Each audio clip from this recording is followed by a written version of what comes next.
নমস্কার বন্ধুরা, কেমন আছেন? আমার একটা নতুন ভিডিওতে আবার স্বাগত আপনাদের সবাইকে। আজকে ছেলের আবদারে একটু চাউমিন হবে ঘরে, তাই এই যে কড়াইতে গরম জল দিয়ে দিয়েছি, যে তেল দিয়ে দিয়েছি, নুন দিয়ে দিয়েছি। জলটা একটু গরম হলে তবে চাউমিনটা দেব।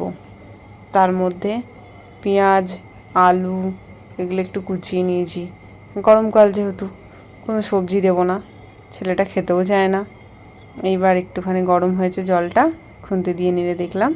এবার চাউমিনগুলো দিয়ে দিলাম।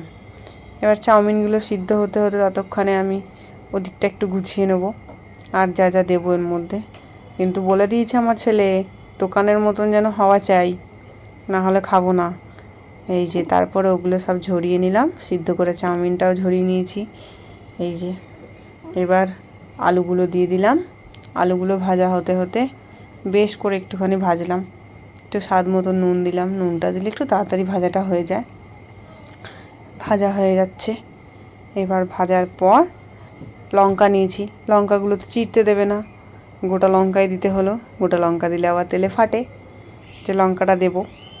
এইবার লঙ্কাগুলোকে একটু খুন্তি দিয়ে চিড়ে দেবো তেলের মধ্যেই। তারপরে দিয়ে দেবো লঙ্কাটা একটু নেড়ে নিয়ে এই যে লঙ্কাগুলোকে কুচিয়ে দিলাম, কারণ তো লঙ্কা দিতে দেবে না। তারপরে এই যে কেটে রাখা পেঁয়াজগুলো দিলাম, দিয়ে এবার আলু, পেঁয়াজ, লঙ্কা একসাথে ভাজবো। আমার ছেলে আবার আলু পেঁয়াজ খেতেও ভালোবাসে, আবার বলেছে ডিম দিতে, ডিম দিয়ে হবে। একটা ডিম দিয়ে দিলাম, দিয়ে এবার সব কটাকে একটু স্বাদ মতন নুন দিয়ে একটু ভালো করে নেড়ে ছেড়ে একটু ফ্রাই করে নেবো। ডিমটা একটু হয়ে গেলে এই যে নাড়ছি চাড়ছি, নাড়াচাড়া যেই হয়ে যাবে তারপরে দিয়ে দেবো সিদ্ধ করে রাখা চাউমিনটা। ওদিকে ঠান্ডা করে নিয়েছি চাউমিনটাকে। এইবারে দিয়ে দেবো সিদ্ধ করা চাউমিনটা, এই যে দিয়ে দিলাম। জল ঝরিয়ে রেখেছিলাম, আগেই বললাম বন্ধুরা। এবার সব কটাকে একসাথে মিক্স করে ভালো করে ফ্রাই করব।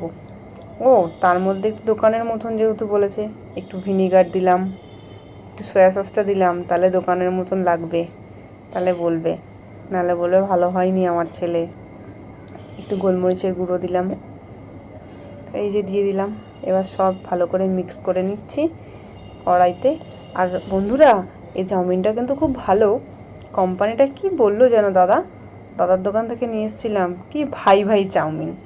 চাউমিনটার কিন্তু তেলটা খুব কম লাগে, অল্প তেলেই হয় একদম। আমি কিন্তু তেল আর দিইনি, ওই প্রথমে যা আলু ভাজতে তেল দিয়েছিলাম ওই তেল দিয়েই কিন্তু বন্ধুরা করছি। আর এটা খুব সুন্দরও হয়, একটুও লাগে না। দেখো চাউমিনটা কি সুন্দর হয়েছে। এই যে সব একটু একটু মাঝখানে নুন স্বাদ মতন, আমি না একটু চিনি দিই, চিনি দিয়ে এবার ভালো করে ফ্রাই করব চাউমিনটা। যে মিক্স করে নিচ্ছি ভালো করে। এবার নেড়ে চেড়ে ভালো করে মিক্স করে প্রায় আমাদের চাউমিনটা রেডি হয়ে এসছে। একটু ভিনিগারটা দিলে না একটু টকটক ফ্লেভারটা লাগে, খুব ভালো লাগে খেতে। ব্যাস ফাইনালি আমাদের চাউমিন রেডি। আপনাদের যদি জানাটা ভালো লাগে চ্যানেলটা শেয়ার সাবস্ক্রাইব করবেন। Bye bye.